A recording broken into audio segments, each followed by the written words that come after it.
Bueno, importantísimo, importantísimo partido. Acaba de ganar Boca. La verdad que el resultado es lo máximo. Por ahí se puede ir el hincha de Estudiantes con la sensación de que merecían ellos más, que el empate. Bueno, se lo termina llevando Boca con un penal a último momento que convierte la bestia Merentiel, que no había tenido, la verdad, un buen partido, ni él ni el Mono Jiménez.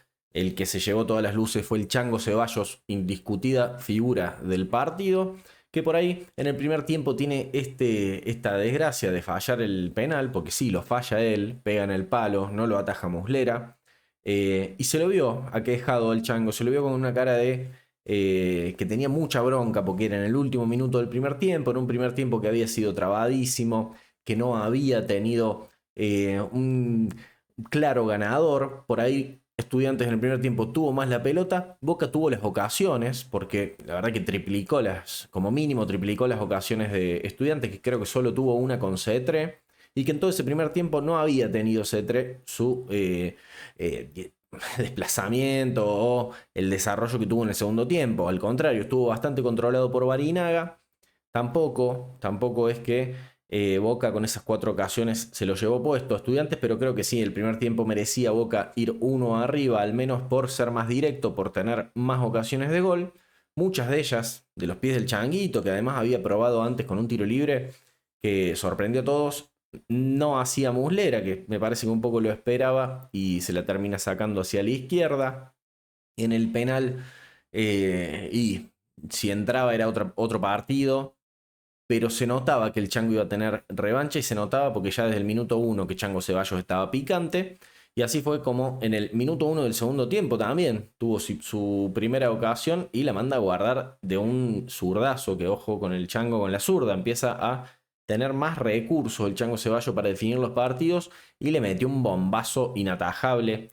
Tuvo una después muy parecida, o en realidad no muy parecida, desde el mismo lado, pero con la derecha que le saca Muslera. Fue el más picante del partido, claramente Chango Ceballos, que empieza a pedir titularidad. Ya hay mucho que me escriben todo el tiempo, che, hace rato que yo decía que tenía que jugar el Chango Ceballos. Bueno, está jugando el Chango y está jugando muy bien el Chango Ceballos. Fue el que le hizo disimular por ahí la labor mediocre que tuvieron los dos nueves.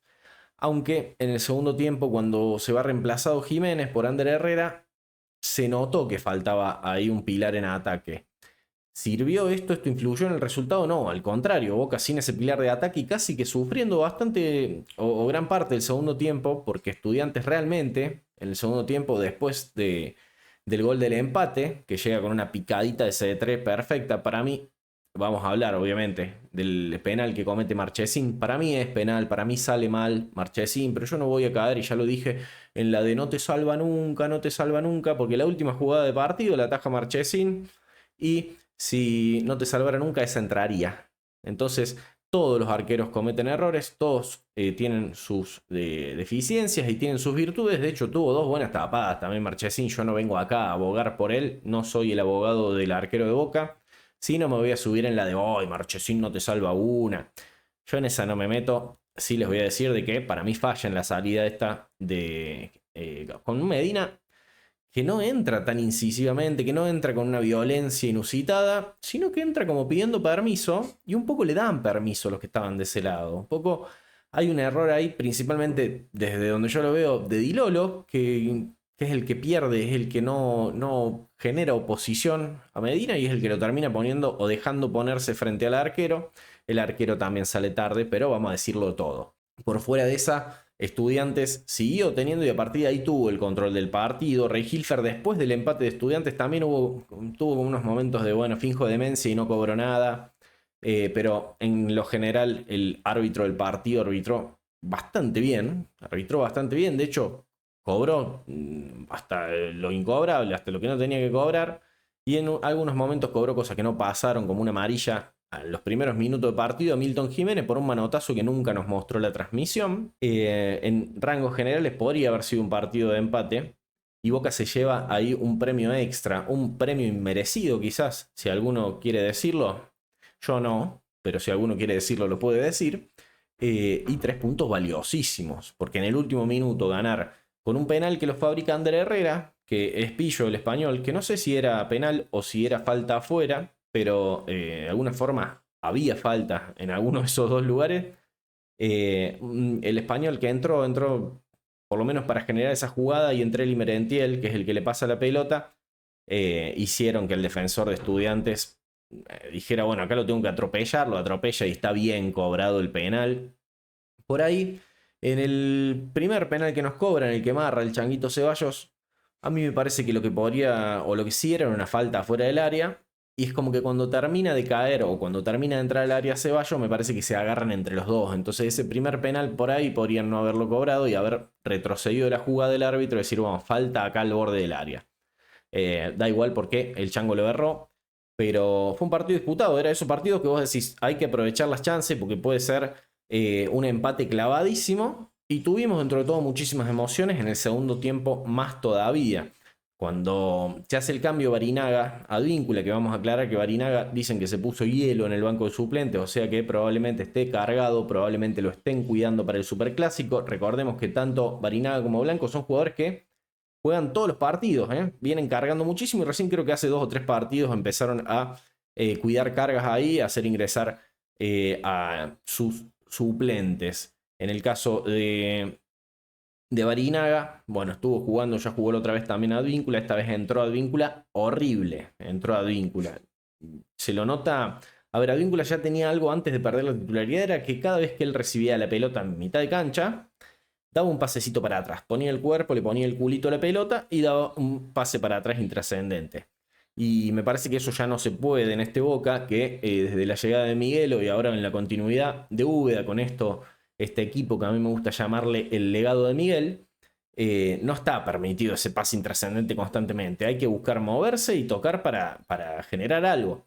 Entonces Advíncula queda un poco expuesto porque en el intento de esos pases se nota que también es malo dando pases, o que por lo menos está mal hoy dando pases, porque el pase más simple le cuesta, a diferencia de Barinaga, que lo básico te lo hace, y a veces hasta más de lo básico, porque tiene hambre Barinaga, en el caso de Advíncula no, pero se entiende el cambio de Úbeda, se entiende que lo cuide a Barinaga para el Superclásico, porque va a ser titular, y porque si tiene que jugar a Advíncula el Superclásico, estamos al horno, gente. El doble 5, bueno, me gustó un poco más de Delgado que Belmonte. Belmonte tuvo algunos fallos, no tan importantes, pero sí tuvo algunas situaciones en las que uno dice, bueno, se nota que hace mucho que no juega. Le pasó lo mismo a Braida también, que se notaba que hacía muchísimo que no jugaba.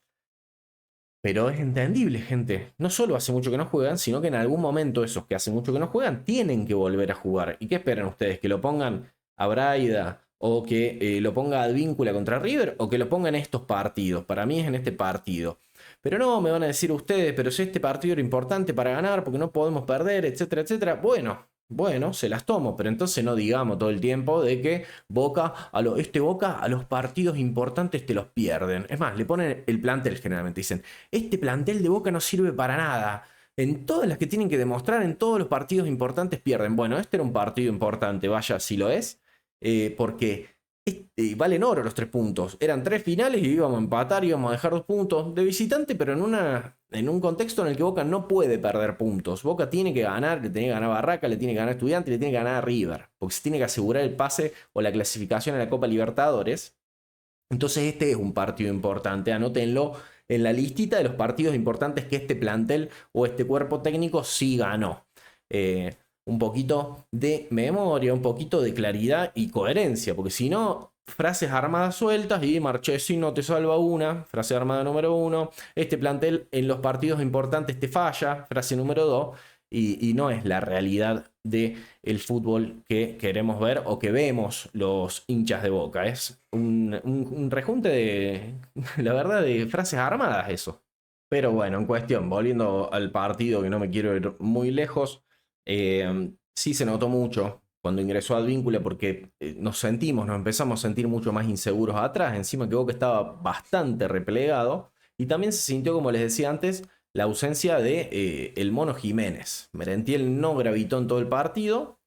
Sí, seamos claros, tuvo una labor o tiene una labor muchas veces de retroceso que lo ponen en lugares del campo de juego que no es nocivo para el rival, que no tiene ningún tipo de peligro para el arco rival, entonces Es normal que pase eso con Merentiel.